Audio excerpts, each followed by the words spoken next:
Kaftan TV Yorùbá, ṣàfojúsùn ayé tó rẹwà. Fún mi ní Bíbélì ìràwọ̀ ayọ̀ láti máa yọ̀ wá fẹ́ni tí jíǹgbé, kò sí ìjì tí ó lè bòdì dán rẹ̀.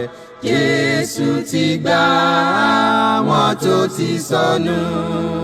Fún mi Bíbélì ìròyìn mímọ́ dídán, mọ́lẹ̀ rẹ̀ yóò tọ́ mi lọ́nà tòrò. Ẹ̀kọ́ ìlérí òfin ìfẹ́ papọ̀, kóru tó kọjá sọ́jà ìnípẹ̀kun. A kí yín káàbọ̀ sí ètò yín, ètò wa Jẹ́ kí Bíbélì sọ̀rọ̀. Ètò tí ìjọ Kristi l'Oǹdó àti ìjọ Kristi níbi gbogbo tí wọ́n ń ṣe olùgbọ̀wọ́ rẹ̀. Orúkọ tèmi ò yípadà, Fáṣọ̀nù Victor Ajínrere Kristi. Kí a tó tẹ̀síwájú nínú ètò ìdánilẹ́kọ̀ọ́ ta ní fún wa lónìí, jẹ́ ká tẹríba fún àdúrà. Bàbá wa mímọ́ tí ń bẹ lọ́run, Olódùmarè ọba ayérayé. Bàbá wa nípasẹ̀ Jésù Kristi Olúwa wa, aláàánú àtolórí ọ̀fẹ́ jùlọ ni. A dúpẹ́ fún ohun gbogbo tí ẹ̀ ń ṣe fún wa. A dúpẹ́ fún oore ọ̀fẹ́ yín lórí ayé wa. Ẹ bá wa sọ ọ̀rọ̀ yín lónìí, kí ẹ jẹ́ kí ìfẹ́ yín ó yé wa. Lórúkọ Jésù Kristi náà, Olúwa àti olùgbàlà wa. Àmín. A dúpẹ́ lọ́wọ́ Ọlọ́run fún oore ọ̀fẹ́ rẹ̀ àti ọwọ́ àánú rẹ̀ lórí ayé wa nígbà gbogbo, lọ́nà gbogbo àti níbi gbogbo. A sì kí wa káàbọ̀ sí ètò yín, ètò wa Jẹ́ kí Bíbélì sọ̀rọ̀. A dúpẹ́ lọ́wọ́ Ọlọ́run fún àlàáfíà Ọlọ́run àti wà láàyè rẹ̀ tó di mímọ̀ lórí ayé àwọn ènìyàn wa tí wọ́n ń wò wá nílé. A sì dúpẹ́ lọ́wọ́ Ọlọ́run pé ìwà láàyè rẹ̀ àtọwọ́ agbára rẹ̀ kò ní kúrò nínú ayé wa. Lórúkọ Jésù Kristi Olúwa wa. Àmín. A tún ti dé gẹ́gẹ́ bí a ṣe dé láti mú àwọn onírúurú ẹ̀kọ́ wá síwájú yín, ká jọ gbé wọn yẹ̀wò gẹ́gẹ́ bí ohun tí Ọlọ́run gbé kalẹ̀ gẹ́gẹ́ bí ẹ̀kọ́. Nítorí Bíbélì kọ́ wa lẹ́kọ̀ọ́ nínú Ìṣe Àpọ́stélì orí 17 ẹsẹ̀ 11. Bíbélì sọ fún wa pé ó ní àwọn wọ̀nyí ní ìjù ti àwọn tó wà ní Tẹsalóníkà lọ, nítorí pé wọ́n fi ìmúra sílẹ̀ kẹ́kọ̀ọ́, wọ́n sì yẹ àwọn nǹkan wọn ní wò bóyá àwọn nǹkan wọn ní rí bẹ́ẹ̀. Ohun tá à ń sọ ni pé gbogbo ẹ̀kọ́ tí a ti gbé kalẹ̀ lórí ètò yìí Jẹ́ kí Bíbélì sọ̀rọ̀, à ń fẹ́ kí àwọn ènìyàn wa nílé kí wọ́n forí ọ̀fẹ́ àti ẹ̀mí ìfọkànbalẹ̀ kí a jọ máa gbé wọn yẹ̀wò gẹ́gẹ́ bí ìfẹ́ Ọlọ́run. Àti gbogbo àwọn ẹ̀kọ́ tá a ti kọ́ sẹ́yìn pé kí ẹ tún gbé wọn yẹ̀wò. Tẹ́ bá fẹ́ wo onírúurú àwọn ẹ̀kọ́ tí a ti kọ́ sẹ́yìn, ẹ lè lọ sí Jẹ́ kí Bíbélì sọ̀rọ̀ YouTube channel. Níbẹ̀ láti máa rí onírúurú àwọn ẹ̀kọ́ tí a ti kọ́ sẹ́yìn. A sì dúpẹ́ lọ́wọ́ Ọlọ́run fún oore rẹ̀ àti ìwàláyé rẹ̀ ní ìgbà gbogbo, lọ́nà gbogbo àti gbogbo lórí wa. A yìn lọ́pọ̀lọpọ̀ torí pé Ọlọ́run wa ṣeun, àánú rẹ̀ sì dúró títí láéláé. Kókó ẹ̀kọ́ tí a mú wá fún wa lónìí, ó ní a fẹ́ sọ̀rọ̀ nípa èso ti ẹ̀mí, fruits of the spirit. Èso ti ẹ̀mí la fẹ́ sọ̀rọ̀ nípa rẹ̀. Tẹ́ bá kíyèsí fún bí ọ̀sẹ̀ mélòó kan sẹ́yìn, a gbé ẹ̀kọ́ kalẹ̀ nípa àwọn iṣẹ́ ti ara. Kò sì ní dára tó tá a bá sọ̀rọ̀ nípa iṣẹ́ ti ara, tá a bá wá sọ̀rọ̀ nípa èso ti ẹ̀mí, kò ní dára tó. So a ti wá gbé àwọn onírúurú àwọn ẹ̀kọ́ kalẹ̀ nípa èso ti ẹ̀mí. Àwọn nǹkan wo la ó máa ṣe tá a fi mọ̀ pé ẹ̀mí Ọlọ́run ó ń gbénu wa, àwọn nǹkan tí ẹ̀mí Ọlọ́run ń bí nínú wa, àwọn nǹkan tí ẹ̀mí Ọlọ́run ń sọ jáde tó sì ń gbé jáde gẹ́gẹ́ bí ìwà. Òun náà ni a fẹ́ gbé yẹ̀wò lónìí. Òun ni èso ti ẹ̀mí. Kí a tó gbé wọn yẹ̀wò, a ó béèrè ìkan tàbí méjì tá a ó fi ìpìlẹ̀ ẹ̀kọ́ yìí. Ní ìgbà wo ni ènìyàn gba ẹ̀mí Ọlọ́run? Ní ìgbà wo lèèyàn gba ẹ̀mí Ọlọ́run? Ní ìgbà tí ẹ̀mí Ọlọ́run bá dé sínú wa tàbí sínú ayé wa, kí ni yóò bí? Ǹjẹ́ a lè gbẹ̀mí Ọlọ́run láàyè láti so èso gẹ́gẹ́ bí ìfẹ́ Ọlọ́run. Àwọn ìbéèrè la fẹ́ béèrè ká tó wọnú ẹ̀kọ́ àwọn èso ti ẹ̀mí. A béèrè pé ní ìgbà wo ni ẹ̀mí Ọlọ́run ló wọnú wa, ló bà lé wa gẹ́gẹ́ bí Kristẹni. Ohun àkọ́kọ́ tá gbọ́dọ̀ kọ́kọ́ kíyèsí pé ọ̀rọ̀ Ọlọ́run ti là wá lóye, ó ti gbé àlàyé kalẹ̀ fún wa. Ó sì fẹ́ ká fi ẹ̀mí Ọlọ́run gbé gẹ́gẹ́ bí àkọsílẹ̀ Bíbélì ní ìgbà tí ẹ̀mí Ọlọ́run wọnú wa gẹ́gẹ́ bí àgbékalẹ̀ tá a rí nínú ọ̀rọ̀ Ọlọ́run. Nígbà tá a kíyèsí Iṣẹ́ Àpọ́sítélì orí kejì, Iṣẹ́ Àpọ́sítélì orí kejì, nígbà tá a wo ẹsẹ̀ 42, Act 2 verse 38, Act 2 verse 38, ó gbé àlàyé kalẹ̀ ní ìgbà tí ẹ̀mí Ọlọ́run bá wọnú wa, ní ìgbà tí a bá gba ẹ̀mí Ọlọ́run láàyè láti bá wa gbé, láti gbé nínú wa àti láti wọnú wa àti láti máa bá wa ṣiṣẹ́ papọ̀ gẹ́gẹ́ bí ènìyàn tó fẹ́ láti mọ Ọlọ́run àti láti ṣe ìfẹ́ Ọlọ́run. Ẹ ká wọnú Bíbélì lọ, ká wo ohun tí Bíbélì sọ fún wa, torí pé a gbọ́dọ̀ dáhùn béèrè yìí ká tó wọnú ẹ̀kọ́ èso ti ẹ̀mí. Ní ìgbà wo ni ẹ̀mí Ọlọ́run wọnú wa? Ìbéèrè kejì ni pé tí ẹ̀mí Ọlọ́run bá wọnú wa tán, àwọn èso tí yóò bá bí, àwọn nǹkan wọ̀nyí la fẹ́ dáhùn. Ẹ ká lọ sí Iṣẹ́ Àpọ́sítélì orí ìkejì, nígbà tá a kíyèsí ẹsẹ̀ 42, 38, ká gbọ́ ohun tí ọ̀rọ̀ Ọlọ́run kọ́ wa ní ìgbà tí ẹ̀mí Ọlọ́run bá wọ inú wa. Kí lọ́lọ́run sọ?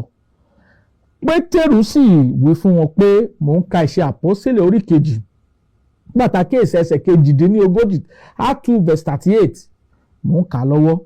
Pétérù sì wí fún wọn pé, ẹ ronúpìwàdà kí a sì baptisi olúkúlùkù yín ní orúkọ Jésù Kristi fún ìdáríjì ẹ̀ṣẹ̀ yín, ẹ̀yin ó sì gba ẹ̀bùn ẹ̀mí mímọ́. Ẹ ká dé níbẹ̀ náà ká kọ́kọ́ gbé àlàyé kalẹ̀ pé ní ìgbà wo ni ènìyàn gba ẹ̀mí Ọlọ́run, ní ìgbà wo lèèyàn gba ẹ̀mí Ọlọ́run. Ní ìgbà tá a kíyèsí ẹsẹ̀ ọ̀rọ̀ Ọlọ́run yìí, Iṣẹ́ Àpọ́sítélì orí kejì, ẹsẹ̀ 42, bẹ́ẹ̀ ni Pétérù wí fún wọn pé, ẹ ronúpìwàdà kí a sì baptisi olúkúlùkù yín ní orúkọ Jésù Kristi fún ìdáríjì ẹ̀ṣẹ̀ yín, ẹ̀yin yóò sì gba ẹ̀bùn ẹ̀mí mímọ́. Ẹ wo ọ̀rọ̀ Ọlọ́run yìí. Ọ̀rọ̀ Ọlọ́run ti gbé àlàyé kalẹ̀ fún wa ní ìgbà tí Kristẹni tó ṣetán tàbí ènìyàn tó ṣetán láti gba Ọlọ́run gbọ́, láti rí ẹ̀mí Ọlọ́run gbà gẹ́gẹ́ bí ẹ̀bùn Ọlọ́run. Ẹ ṣàkíyèsí, ó ní ẹ ronúpìwàdà kí a sì baptisi olúkúlùkù yín ní orúkọ Jésù Kristi fún ìdáríjì ẹ̀ṣẹ̀ yín, ẹ̀yin ó sì gba ẹ̀bùn ẹ̀mí mímọ́. Ohun t'Ọlọ́run sọ nìyí. Ìyẹn túmọ̀ sí pé bá ò bá tí ronúpìwàdà, tá ò baptisi wa fún ìdáríjì ẹ̀ṣẹ̀ wa, a ò lè gba ẹ̀bùn ẹ̀mí mímọ́. Ẹ̀mí Ọlọ́run ò lè wá sínú ayé wa, kò lè wọnú wa kó darí wa débi pé a wá bẹ̀rẹ̀ sí ń so èso ẹ̀mí. Ohun tá à ń sọ ni pé gẹ́gẹ́ bí ẹsẹ̀ ọ̀rọ̀ Ọlọ́run yìí, ó gbé àgbékalẹ̀ pé ẹnikẹ́ni tó bá fẹ́ gba ẹ̀mí Ọlọ́run láàyè kí ẹ̀mí náà ó lè dúró láti so èso, ó gbúdọ̀ gbé ìgbésẹ̀ ìgbàlà Ọlọ́run, ó gbúdọ̀ gbọ́ ọ̀rọ̀ Ọlọ́run, ó gbúdọ̀ gbàgbọ́, ó gbúdọ̀ ronúpìwàdà, ó gbúdọ̀ fẹnu ara rẹ̀ jẹ́wọ́ ìgbàgbọ́ pé Jésù Kristi ọmọ Ọlọ́run ní í ṣe. A sì gbúdọ̀ lè baptisi rẹ̀ fún ìdáríjì ẹ̀ṣẹ̀ rẹ̀. Ní ìgbà náà ni ẹ̀mí Ọlọ́run yóò wá gẹ́gẹ́ bí ẹ̀bùn Ọlọ́run, as a gift from God, gẹ́gẹ́ bí ẹ̀bùn Ọlọ́run. Ní ìgbà tí à ń gba ẹ̀mí Ọlọ́run nìyí gẹ́gẹ́ bí àkọsílẹ̀ Bíbélì. Ẹnikẹ́ni tí ò bá ti gbé ìgbésẹ̀ ìgbàlà Ọlọ́run tí ò tí gbọ́ ọ̀rọ̀ Ọlọ́run, tí ò gbà á, tí kò ronúkúwàdà, tí kò fẹnu ara rẹ̀ jẹ́wọ́ ìgbà wọn pé Jésù sọ̀bọ̀ Ọlọ́run ń ṣe, tá ò tí baptist rẹ̀ kò lè gbàmì Ọlọ́run gẹ́gẹ́ bí àkọsílẹ̀ ọ̀rọ̀ Ọlọ́run, gẹ́gẹ́ bí ohun tí Bíbélì gbé kalẹ̀, gẹ́gẹ́ bí ẹ̀kọ́ bí a ti gba ẹ̀mí Ọlọ́run nìyí, gẹ́gẹ́ bí ẹ̀bùn láti ọ̀dọ̀ Ọlọ́run wá. Ẹ̀mí Ọlọ́run yìí á wá dúró gẹ́gẹ́ bí èdìdì sí i pé a ti dá wa yàtọ̀ láàárín ọmọ ìmọ́lẹ̀ àti ọmọ òkùnkùn. Nígbà náà làágbó máa ṣiṣẹ́ kí èso ti ẹ̀mí Ọlọ́run nínú wa kó lè jẹyọ jáde. Ó dàbí pé a lọ gbin nǹkan lóko, a mú irúgbìn a jù sínú ilẹ̀. Nígbà tá a jù sínú ilẹ̀ tán, nígbà tó yá bẹ̀ sí ó dìde ó wá bẹ̀ sí so èso.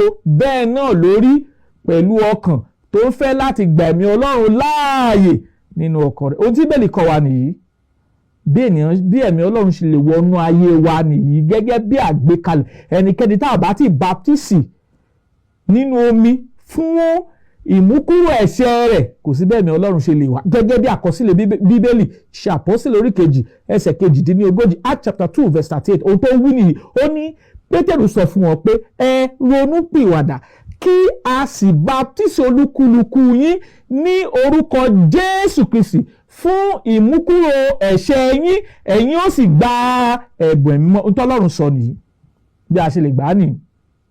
A tún wá sọ fún wa pé bí a bá ti da Kírísítẹ́nì tán, a lè mú ẹ̀mí ìbínú kó má bàa lè dàgbà nínú wa, kó má bàa lè so èso nínú wa, lè mú bínú.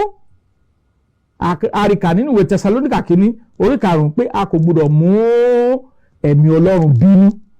Ìyẹn túmọ̀ sí pé ẹ̀mí Ọlọ́run tí ń gbénu wa, ó fẹ́ láti dàgbà, ó sì béèrè àwọn ìṣe kan lọ́wọ́ wa tá ó fi dàgbà, tá a máa fi so èso. Gẹ́gẹ́ bí a ti gbin nǹkan irúgbìn sínú ilẹ̀, àbẹ̀ sí ń bomi rín, àbẹ̀ sí ń bomi rín, àbẹ̀ sí ń tọ́jú ẹ̀ tend títí tá a máa fi dàgbà, tá a máa fi dàgbà, tá a máa fi dàgbà, a máa tọ́jú gbogbo oko tó bá dìde, àwọn koríko tó bá dìde lẹ́gbẹ̀ẹ́, àbẹ̀ sí ń ro wọ́n dànù títí fi dàgbà, tá a fi dá dúró, tábẹ̀ sí ń so èso.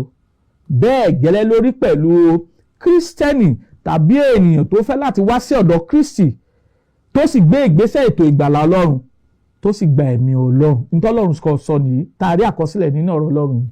So ìbéèrè ni pé báwo wá ni ẹ̀mí Ọlọ́run yìí, kí ni àwọn nǹkan tí yóò bí tí ó máa fi so èso? Àwọn nǹkan tá a fẹ́ gbé yẹ̀wò nìyí. Gẹ́gẹ́ bó ta nínú ìwé Gàlátíà orí 5, nígbà tá a kíyèsí láti ẹsẹ̀ 22, ó ní ṣùgbọ́n èso ti ẹ̀mí ni ìfẹ́, aka gbogbo wọn: ìfẹ́, ayọ̀, àlàáfíà, ìpamọ́ra, ìwà pẹ̀lẹ́, ìṣoore, ìgbàgbọ́, ìwà tútù àti ìkóra ẹni ní ìjánu. Òfin kan kò lòdì sí irú wọn wọ̀nyí.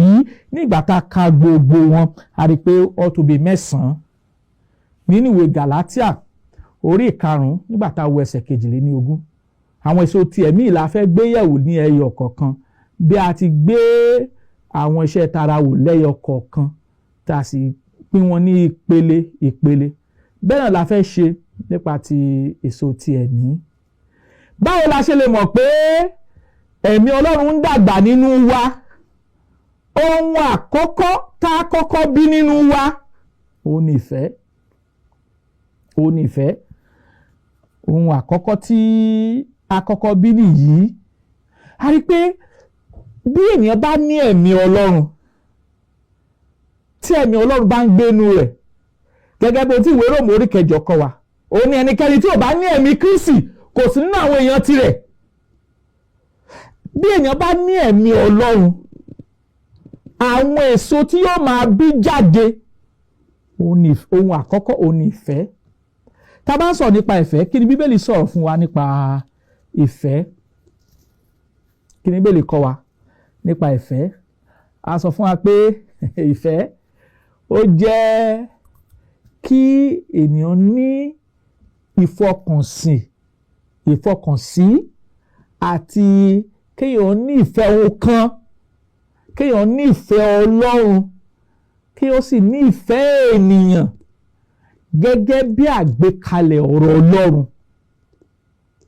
Kéèyàn jó nífẹ̀ẹ́, tí ẹ bá nífẹ̀ẹ́ ajẹ́ni tí kò ní wá ìṣubú ènìyàn, a máa wá ìdàgbàsókè ènìyàn, a máa jẹ́ onísùúrù, a máa jẹ́ oníwà pẹ̀lẹ́, a sì máa wá ìdàgbàsókè fún ènìyàn. Ìfẹ́. Tá a bá sọ̀rọ̀ nípa ìfẹ́, èdè Gíríkì tó gbé àlàyé ìfẹ́ kalẹ̀, ó gbé kalẹ̀ ní oríṣi ọ̀nà mẹ́rin. Àlàyé ìfẹ́ àkọ́kọ́ ó là ń pè ní agape. Agape yìí ó ní ìfẹ́ àìṣẹ̀tàn tí Ọlọ́run ní sí ìran ènìyàn tó fi rán ọmọ bíbí rẹ̀ láti wá kú fún ẹ̀ṣẹ̀ wa. Ìfẹ́ àìṣẹ̀tàn tí Ọlọ́run ní sí ìran ènìyàn tó fi rán ọmọ bíbí rẹ̀ láti wá kú fún ẹ̀ṣẹ̀ wa. Èyí là ń pè ní ìfẹ́ Ọlọ́run. Àwọn èdè Gíríkì a pè ní agape, selfless unconditional love of God tí a ní sí ìran ènìyàn. Ìwé Róòmù orí 8 ẹsẹ̀ 5 sọ fún wa pé ní ìgbà tí a jẹ́ ẹlẹ́ṣẹ̀, Kristi kú fún wa. Kristi kú fún wa ní ìgbà tá ò mọ Ọlọ́run. Ìfẹ́ àìṣẹ̀tàn nìyí.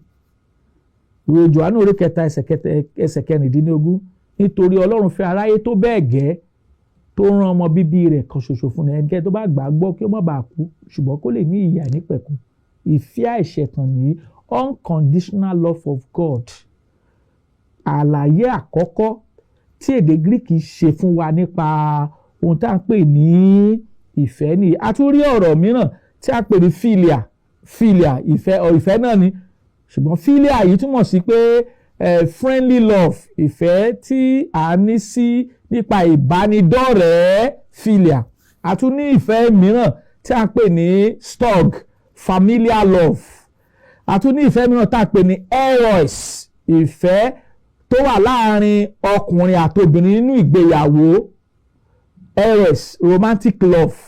Ìfẹ́ náà ni olóyìnbó pè love, lolóyìnbó pè, ṣùgbọ́n ní èdè Gíríkì gbogbo ọ̀rọ̀ ìfẹ́ yìí ó ní ìtumọ̀. Ìfẹ́ tí Ọlọ́run wà, ìfẹ́ ìbádọ́rẹ̀ẹ́ wà, ìfẹ́ pé a mọ̀ra wa wà, ìfẹ́ pé a nífẹ̀ẹ́ ara wa wà, ìfẹ́ tó wà láàrin tọkọtaya ó wà.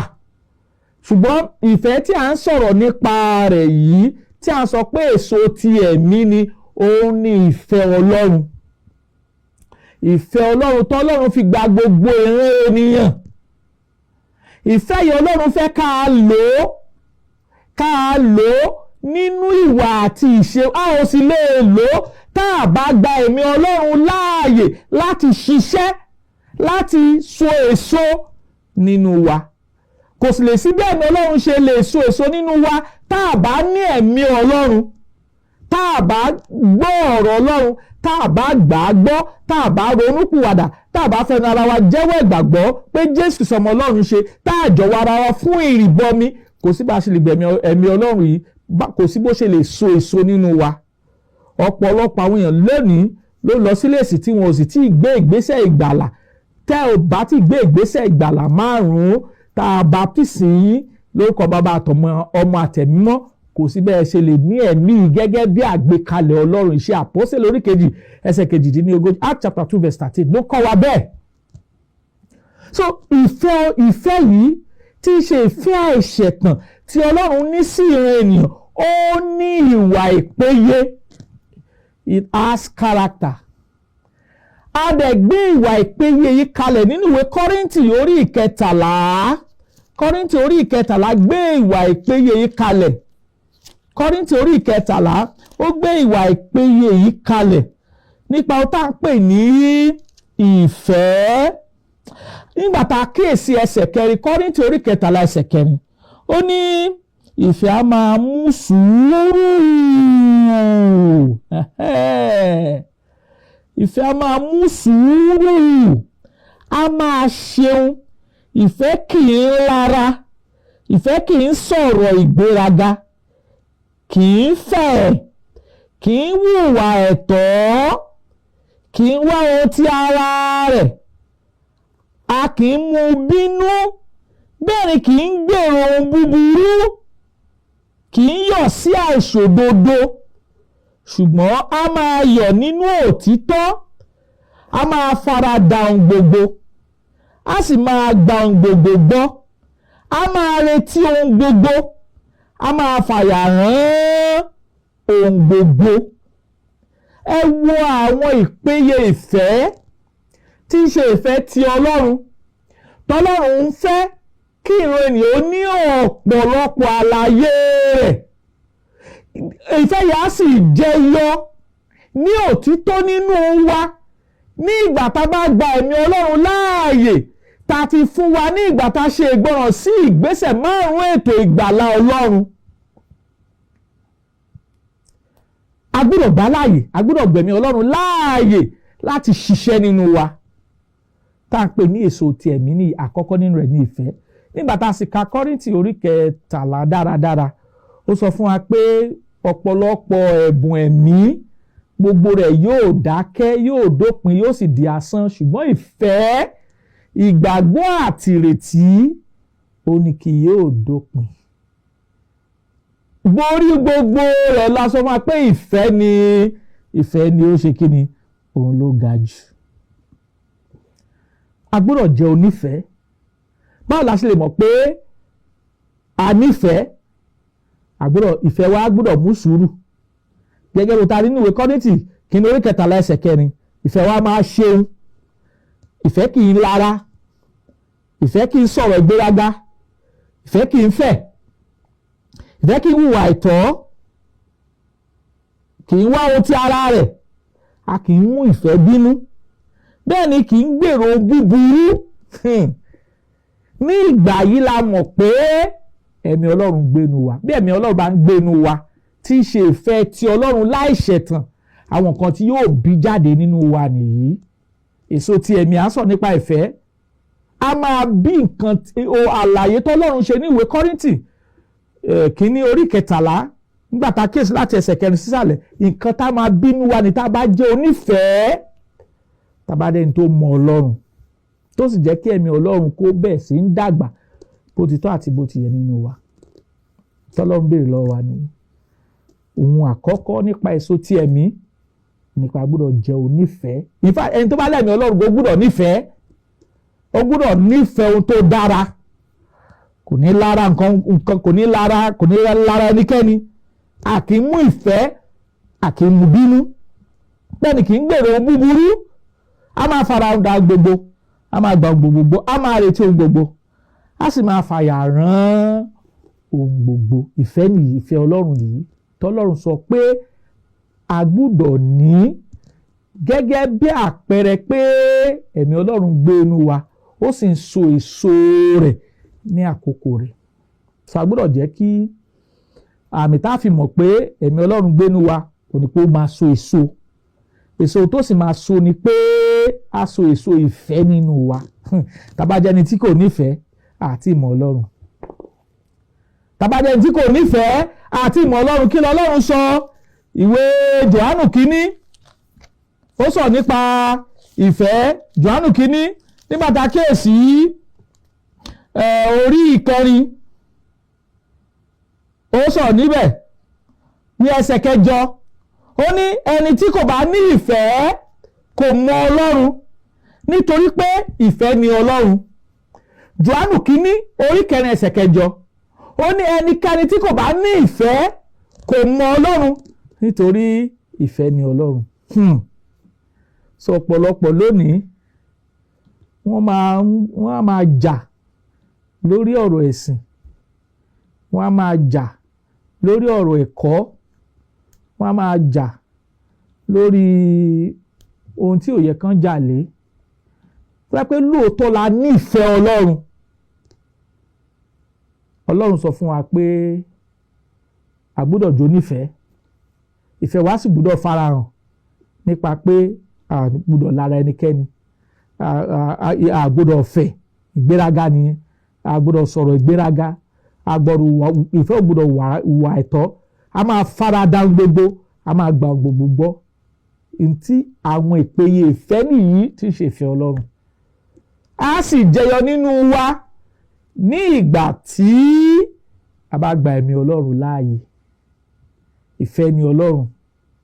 Bàbá gbà láàyè nínú wa. A fira rẹ̀ hàn wá. Ẹ tún wo ohun tọ́rọ̀ Ọlọ́run sọ, ìwé Jòhánù kìíní nígbà tá a kéèsì orí 5, 1 John chapter 5. Ẹgbọ́n tí ọ̀rọ̀ Ọlọ́run tún kọ́ wa níbẹ̀ tó ṣe pàtàkì. Ẹgbọ́n ìwé Jòhánù kìíní orí 5 nígbà tá a kéèsì ẹsẹ̀ ìkẹta rẹ̀. Ẹgbọ́n tó ó ní nítorí èyí ni ìfẹ́ Ọlọ́run, pé kí àwa kí ó máa pa òfin rẹ̀ mọ́, òfin rẹ̀ kò sì nira. Nítorí èyí ni ìfẹ́ Ọlọ́run, pé kí àwa kí ó pa òfin rẹ̀ mọ́, òfin rẹ̀ kò nira. Bàbá nífẹ̀ẹ́ Ọlọ́run tọkàntọkàn, tá a sì fẹ́ pẹ̀lú gbogbo àyà wa, gẹ́gẹ́ bí ohun tí ìwé Jòhánù orí 13 pàtàkì láti 36 sí 37 kọ́ wa. Bàbá nífẹ̀ẹ́ Ọlọ́run tọkàntọkàn, tá a sì fẹ́ pẹ̀lú gbogbo àyà wa. Àgbékalẹ̀ tọ́lọ́run gbé kalẹ̀ gẹ́gẹ́ bí ẹ̀kọ́, gbogbo ìlànà tọ́lọ́run gbé kalẹ̀ gẹ́gẹ́ bí ẹ̀kọ́, òun la gbọ́dọ̀ tẹ̀lé. A gbọ́dọ̀ tẹ̀lé wọn. A gbọ́dọ̀ ṣe ohun tó wù wá. A gbọ́dọ̀ tẹ̀ sí ìfẹ́nú tara wa. A gbọ́dọ̀ ṣe ohun tó wù wá bí kò ṣe ohun tọ́lọ́run gbé kalẹ̀ gẹ́gẹ́ bí àṣẹ.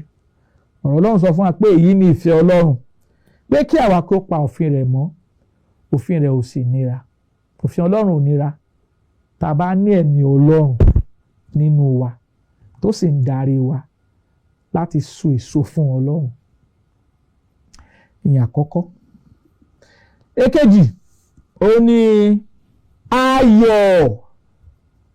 Ayọ̀. Kí ni ìwé Róòmù orí 14 kí ló kọ́ wa?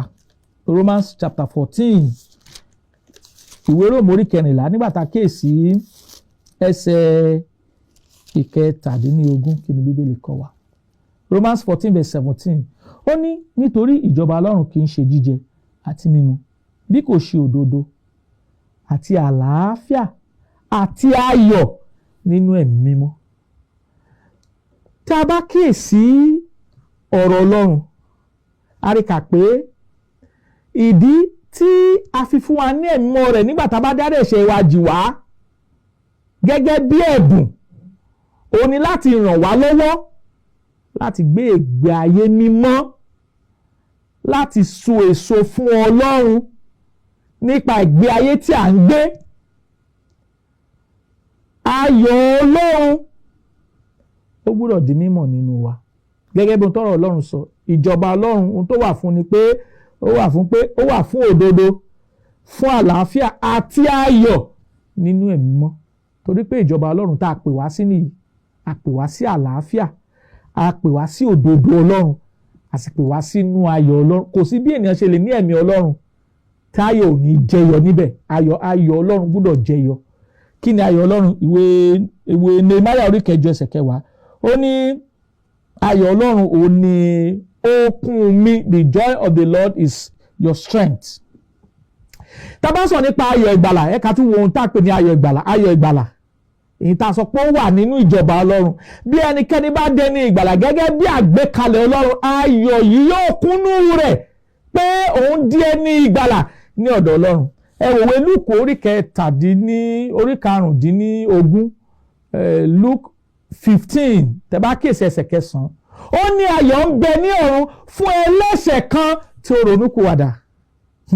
Ẹ wo, ìjọba Ọlọ́run kì í ṣe jíjẹ, kì í ṣe mímu, bí kò ṣe òdodo, àlàáfíà àti ayọ̀ nínú ẹ̀mí mímọ́. Bí a bá ronúpìwàdà ní tòótọ́, if there is a genuine repentance, tá a sì gbé ìgbésẹ̀ ìgbàlà sípa ti Ọlọ́run, ayọ̀ Ọlọ́run yóò kúnnú wa.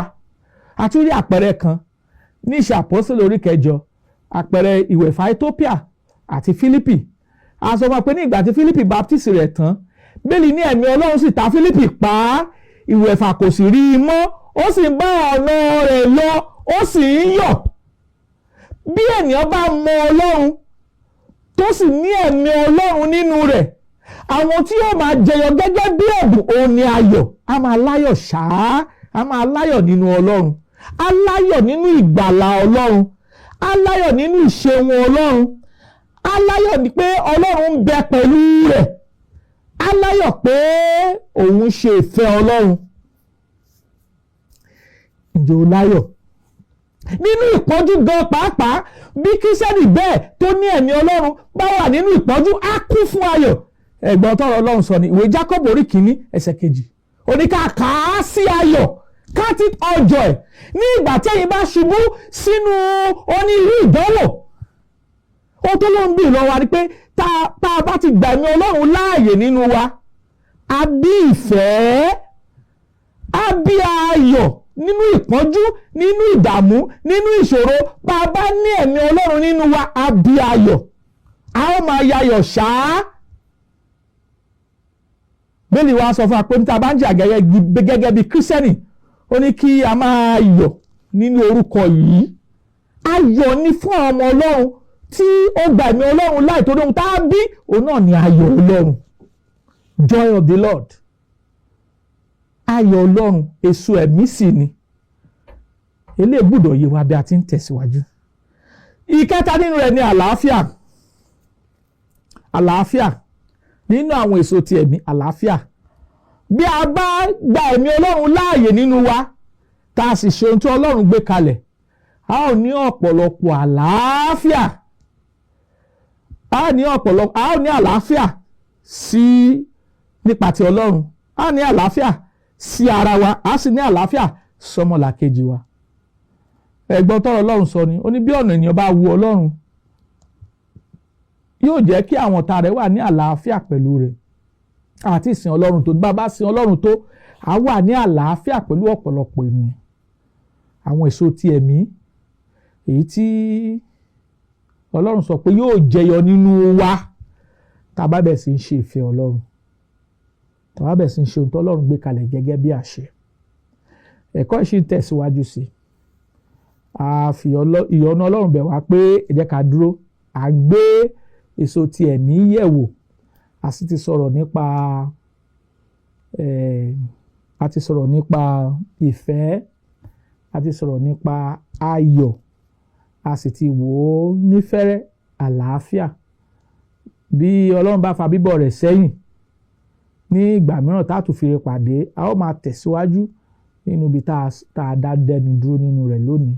Kí àlàáfíà, ayọ̀ àti wàláàyè Ọlọ́run kí ó máa bá wa gbé títí láé lórúkọ Jésù Kristi Olúwa wa, àmín. Tẹ́ bá ní ìbéèrè tàbí ẹ̀bẹ̀ fún àdúrà, àwọn nọ́mbà tẹ́ ó pè wá sí ní 08057444902 tàbí 08065717023. Àtúntò nọ́mbà náà pè fún wa 08057444902 tàbí 08065717023. Kí àlàáfíà, ìwàláàyè àtòrò ọ̀fẹ́ Ọlọ́run kó máa bá wa gbé títí láéláé lórúkọ Jésù Kristi Olúwa wa, títà ó tó fi rẹ̀ pàdé lọ́jọ́ mìíràn. Kí ìbùkún Ọlọ́run kó máa bá wa gbé, àmín. Fún mi ní Bíbélì ìràwọ̀ ayọ̀ láti máa yọ̀ wá fẹ́ni tí jíǹde. Kò sí ìjì tí ó lè bòdì dán rẹ̀. Jésù ti gbà àwọn tó ti sọnù. Fún mi Bíbélì ìròyìn mímọ́ dídán, mọ́lẹ̀ rẹ̀ yóò tọ́ mi lọ́nà tóóró. Ẹ̀kọ́ ìlérí òfin ìfẹ́ papọ̀, kóòrù tó kọjá sọ́jà ìnípẹ̀kun.